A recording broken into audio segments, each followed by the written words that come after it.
लाडक्या बहिणींना तुम्ही फसवू शकत नाही। त्यांचा लाडका भाऊ त्यांच्या समोर उभा आहे आणि म्हणून या लाडक्या बहिणींसाठी मी मुख्यमंत्री असताना मुख्यमंत्री माझी लाडकी बहीण योजना सुरू केली।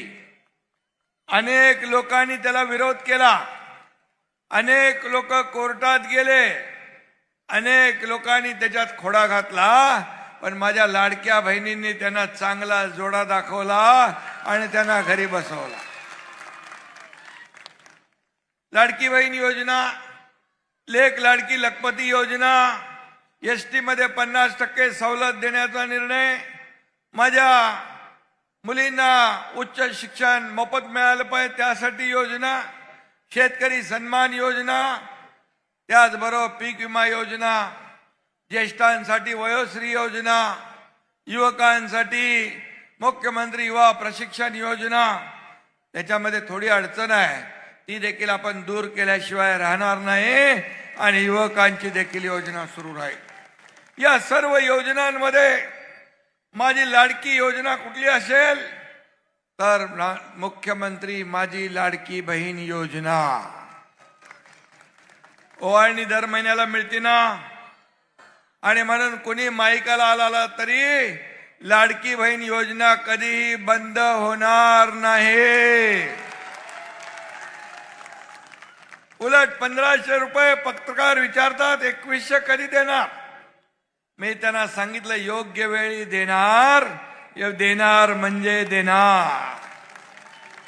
आणि फक्त या योजनेवर थांबणार नाही, माझ्या लाडक्या बहिणींना स्वतःच्या पायावर उभं करणार।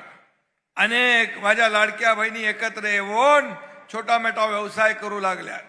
त्यांना लाडकी बहीण योजनेतून लाडकी बहीण लखपती बनवल्याशिवाय आम्ही राहणार नाही, हा शब्द मी या ठिकाणी देतो।